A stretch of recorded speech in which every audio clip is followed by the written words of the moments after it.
ಹಾಗಾಗಿ ತಾವು ಏನು ನಿರೀಕ್ಷೆ ಮಾಡಿದ್ದೀರಿ? ಇಲ್ಲ, ನಾವು ಮೊನ್ನೆ ಎಲ್ಲ ಶಾಸಕರು ಕೂಡ ಮುಖ್ಯಮಂತ್ರಿಗೆ ಭೇಟಿಯಾಗಿದ್ವಿ. ಉತ್ತರ ಕರ್ನಾಟಕ ಮತ್ತು ಬೆಳಗಾವಿ ಜಿಲ್ಲಾ ಅಭಿವೃದ್ಧಿ ಆಗಬೇಕು. ಅದರ ಸಲುವಾಗಿ ಮೊದಲೇ ಮೂರು ಕೊಡ್ತಿದ್ರು. ಅದು 3 ಇದರಲ್ಲಿ ಸಚಿವ ಸ್ಥಾನ ಕೊಡಿ, ಯಾರಿಗೆ ಕೊಡಿ, 3 ಸಚಿವ ಸ್ಥಾನ ಇಲ್ಲಿ ಕೊಡಿ ಅದನ್ನು ನಾವು ಕೇಳಿದ್ದೀವಿ. ಆಕಾಂಕ್ಷಿ ಇದ್ದೀರಿ ಸರ್? ಎಲ್ಲರೂ ಆಕಾಂಕ್ಷಿ ಇರ್ತಾರೆ, ಯಾರು ಇರೋದಿಲ್ಲ. ಸಭಾದಿಂದ ಮುಖಂಡರ ನಿಯೋಗವನ್ನು ಕೈಗೊಂಡು ಅಲ್ಲಿ ಹೋಗಿದ್ರು. ಇಲ್ಲೇ 30 ವರ್ಷದಿಂದ ಉತ್ತರ ಕರ್ನಾಟಕದಲ್ಲಿ ಒಂದು ಮೈನಾರಿಟಿಗೆ ಯಾರಿಗೂ ಕೊಡಲಿಲ್ಲ. ಮತ್ತು ಈ ಟೈಮ್ ಕನ್ಸಿಡರ್ ಮಾಡಬೇಕಂದ್ರೆ ಕೇಳಿದ್ದಾರೆ. ಬೆಳಗಾವಿ ಸಿಟಿಗದಲ್ಲೂ ಇನ್ನೂ ತನಕ ಆಗಲಿಲ್ಲ. ಅದು ಕೇಳಿದ್ದಾರೆ ಅವರು. ಅದು ನಾವು ಹೈಕಮಾಂಡ್ ಮೇಲೆ ಬಿಡ್ತೀವಿ. We leave everything to the high command.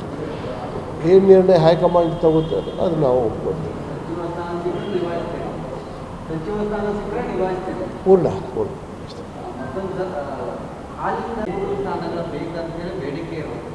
ಹಾಗಾಗಿ ತಾವು ಏನು ನಿರೀಕ್ಷೆ ಮಾಡಿದ್ದೀರಿ? ಇಲ್ಲ, ನಾವು ಮೊನ್ನೆ ಎಲ್ಲ ಶಾಸಕರು ಕೂಡ ಮುಖ್ಯಮಂತ್ರಿಗೆ ಭೇಟಿಯಾಗಿದ್ವಿ. ಉತ್ತರ ಕರ್ನಾಟಕ ಮತ್ತು ಬೆಳಗಾವಿ ಜಿಲ್ಲಾ ಅಭಿವೃದ್ಧಿ ಆಗಬೇಕು. ಅದರ ಸಲುವಾಗಿ ಮೊದಲೇ ಮೂರು ಕೊಡ್ತಿದ್ರು. ಅದು 3 ಇದರಲ್ಲಿ ಸಚಿವ ಸ್ಥಾನ ಕೊಡಿ, ಯಾರಿಗೆ ಕೊಡಿ, 3 ಸಚಿವ ಸ್ಥಾನ ಇಲ್ಲಿ ಕೊಡಿ ಅದನ್ನು ನಾವು ಕೇಳಿದ್ದೀವಿ. ಆಕಾಂಕ್ಷಿ ಇದ್ದೀರಿ ಸರ್? ಎಲ್ಲರೂ ಆಕಾಂಕ್ಷಿ ಇರ್ತಾರೆ, ಯಾರು ಇರೋದಿಲ್ಲ. ಸಭಾದಿಂದ ಮುಖಂಡರ ನಿಯೋಗವನ್ನು ಕೈಗೊಂಡು ಅಲ್ಲಿ ಹೋಗಿದ್ರು. ಇಲ್ಲೇ 30 ವರ್ಷದಿಂದ ಉತ್ತರ ಕರ್ನಾಟಕದಲ್ಲಿ ಒಂದು ಮೈನಾರಿಟಿಗೆ ಯಾರಿಗೂ ಕೊಡಲಿಲ್ಲ. ಮತ್ತು ಈ ಟೈಮ್ ಕನ್ಸಿಡರ್ ಮಾಡಬೇಕಂದ್ರೆ ಕೇಳಿದ್ದಾರೆ. ಬೆಳಗಾವಿ ಸಿಟಿಗದಲ್ಲೂ ಇನ್ನೂ ತನಕ ಆಗಲಿಲ್ಲ. ಅದು ಕೇಳಿದ್ದಾರೆ ಅವರು. ಅದು ನಾವು ಹೈಕಮಾಂಡ್ ಮೇಲೆ ಬಿಡ್ತೀವಿ. We leave everything to the high command. ಏನು ನಿರ್ಣಯ ಹೈಕಮಾಂಡ್ ತಗೋತಾರೆ ಅದು ನಾವು ಒಪ್ಕೊಳ್ತೀವಿ. ಪೂರ್ಣ ಸ್ಥಾನಗಳ ಬೇಕಂತೇಳಿ ಬೇಡಿಕೆ ಇರೋದು. ಹಾಗಾಗಿ ತಾವು ಏನು ನಿರೀಕ್ಷೆ ಮಾಡಿದ್ದೀರಿ? ಇಲ್ಲ, ನಾವು ಮೊನ್ನೆ ಎಲ್ಲ ಶಾಸಕರು ಕೂಡ ಮುಖ್ಯಮಂತ್ರಿಗೆ ಭೇಟಿಯಾಗಿದ್ವಿ. ಉತ್ತರ ಕರ್ನಾಟಕ ಮತ್ತು ಬೆಳಗಾವಿ ಜಿಲ್ಲಾ ಅಭಿವೃದ್ಧಿ ಆಗಬೇಕು. ಅದರ ಸಲುವಾಗಿ ಮೊದಲೇ ಮೂರು ಕೊಡ್ತಿದ್ರು. ಅದು 3 ಇದರಲ್ಲಿ ಸಚಿವ ಸ್ಥಾನ ಕೊಡಿ, ಯಾರಿಗೆ ಕೊಡಿ, 3 ಸಚಿವ ಸ್ಥಾನ ಇಲ್ಲಿ ಕೊಡಿ ಅದನ್ನು ನಾವು ಕೇಳಿದ್ದೀವಿ. ಆಕಾಂಕ್ಷಿ ಇದ್ದೀರಿ ಸರ್? ಎಲ್ಲರೂ ಆಕಾಂಕ್ಷಿ ಇರ್ತಾರೆ, ಯಾರು ಇರೋದಿಲ್ಲ. ಸಭಾದಿಂದ ಮುಖಂಡರ ನಿಯೋಗವನ್ನು ಕೈಗೊಂಡು ಅಲ್ಲಿ ಹೋಗಿದ್ರು.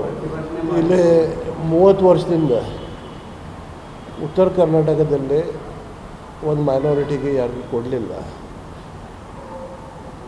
ಮತ್ತು ಈ ಟೈಮ್ ಕನ್ಸಿಡರ್ ಮಾಡಬೇಕಂದ್ರೆ ಕೇಳಿದ್ದಾರೆ. ಬೆಳಗಾವಿ ಸಿಟಿಗದಲ್ಲೂ ಇನ್ನೂ ತನಕ ಆಗಲಿಲ್ಲ. ಅದು ಕೇಳಿದ್ದಾರೆ ಅವರು.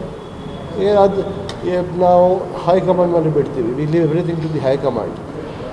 ಏನು ನಿರ್ಣಯ ಹೈಕಮಾಂಡ್ ತಗೋತಾರೆ ಅದು ನಾವು ಒಪ್ಕೊಳ್ತೀವಿ.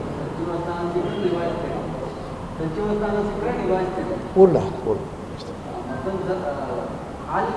ಸ್ಥಾನಗಳ ಬೇಕಂತೇಳಿ ಬೇಡಿಕೆ ಇರೋದು. ಹಾಗಾಗಿ ತಾವು ಏನು ನಿರೀಕ್ಷೆ ಮಾಡಿದ್ದೀರಿ? ಇಲ್ಲ, ನಾವು ಮೊನ್ನೆ ಎಲ್ಲ ಶಾಸಕರು ಕೂಡ ಮುಖ್ಯಮಂತ್ರಿಗೆ ಭೇಟಿಯಾಗಿದ್ವಿ. ಉತ್ತರ ಕರ್ನಾಟಕ ಮತ್ತು ಬೆಳಗಾವಿ ಜಿಲ್ಲಾ ಅಭಿವೃದ್ಧಿ ಆಗಬೇಕು. ಅದರ ಸಲುವಾಗಿ ಮೊದಲೇ ಮೂರು ಕೊಡ್ತಿದ್ರು. ಅದು 3 ಇದರಲ್ಲಿ ಸಚಿವ ಸ್ಥಾನ ಕೊಡಿ, ಯಾರಿಗೆ ಕೊಡಿ, 3 ಸಚಿವ ಸ್ಥಾನ ಇಲ್ಲಿ ಕೊಡಿ ಅದನ್ನು ನಾವು ಕೇಳಿದ್ದೀವಿ. ಆಕಾಂಕ್ಷಿ ಇದ್ದೀರಿ ಸರ್? ಎಲ್ಲರೂ ಆಕಾಂಕ್ಷಿ ಇರ್ತಾರೆ, ಯಾರು ಇರೋದಿಲ್ಲ. ಸಭಾದಿಂದ ಮುಖಂಡರ ನಿಯೋಗವನ್ನು ಕೈಗೊಂಡು ಅಲ್ಲಿ ಹೋಗಿದ್ರು. ಇಲ್ಲೇ 30 ವರ್ಷದಿಂದ ಉತ್ತರ ಕರ್ನಾಟಕದಲ್ಲಿ ಒಂದು ಮೈನಾರಿಟಿಗೆ ಯಾರಿಗೂ ಕೊಡಲಿಲ್ಲ. ಮತ್ತು ಈ ಟೈಮ್ ಕನ್ಸಿಡರ್ ಮಾಡಬೇಕಂದ್ರೆ ಕೇಳಿದ್ದಾರೆ. ಬೆಳಗಾವಿ ಸಿಟಿಗದಲ್ಲೂ ಇನ್ನೂ ತನಕ ಆಗಲಿಲ್ಲ. ಅದು ಕೇಳಿದ್ದಾರೆ ಅವರು. ಅದು ನಾವು ಹೈಕಮಾಂಡ್ ಮೇಲೆ ಬಿಡ್ತೀವಿ. We leave everything to the high command. ಏನು ನಿರ್ಣಯ ಹೈಕಮಾಂಡ್ ತಗೋತಾರೆ ಅದು ನಾವು ಒಪ್ಕೊಳ್ತೀವಿ. ಪೂರ್ಣ ಹೆಚ್ಚಿನ ವಿಡಿಯೋಗಳಿಗೆ ಪ್ರತಿಧ್ವನಿ ಯೂಟ್ಯೂಬ್ ಚಾನೆಲ್ ಸಬ್ಸ್ಕ್ರೈಬ್ ಮಾಡಿ, ಬೆಲ್ ಐಕಾನ್ ಕ್ಲಿಕ್ ಮಾಡಿ.